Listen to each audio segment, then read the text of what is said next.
3 hari tak dikasih makan, jemaah haji gugat Kemenak 1,1 miliar rupiah. Bahkan air minum pun tidak ada.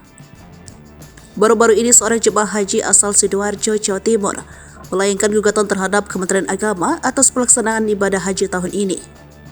Jemaah haji bernama Prayitno tersebut meminta Kemenak Kanwil, Kemenak Jatim, dan kantor Kemenak Sidoarjo membayar ganti rugi masing-masing 1,1 miliar rupiah karena dituding menelantarkan jemaah saat melaksanakan ibadah haji.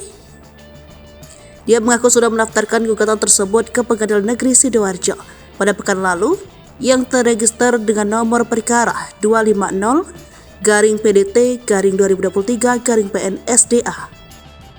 Prayitno merinci ganti rugi material sebesar 150 juta dan imaterial 1 miliar rupiah. Selain ganti rugi dalam gugatannya, ia juga meminta Kemenak meminta maaf kepada seluruh jemaah haji Indonesia secara terbuka melalui media massa. Dia sendiri adalah jemaah haji dengan nomor kelompok terbang 17 asal Sidoarjo. Dia berangkat pada 29 Mei 2023 dan tiba di tanah air pada 22 Juli 2023. Penelantaran yang dimaksud Prayitno adalah selama dia menjalankan ibadah haji, dia mencatat sama sekali tidak diberi jatah makan. Selama 3 hari di Mekah, dia mengaku 9 kali tidak dikasih makan. Saat itu memang diumumkan bahwa sehari sebelum wukuf di Arafah dan 2 hari saat berada di Mina dan tidak diberi makan. Sementara saat jemaah berada di Musdalifah 2 kali tidak diberi makan. Dia juga menyesalkan menu makanan yang dibagikan kepada jemaah. Para jemaah menurut dia cukup bersabar dan menganggap semua itu sebagai cobaan saat menjalankan ibadah haji.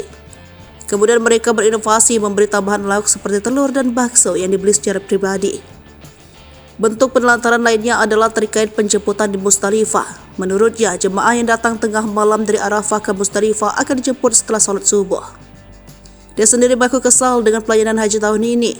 Bahkan niat dan sebagian materi gugatan sudah dibuat saat berada di Tanah Suci.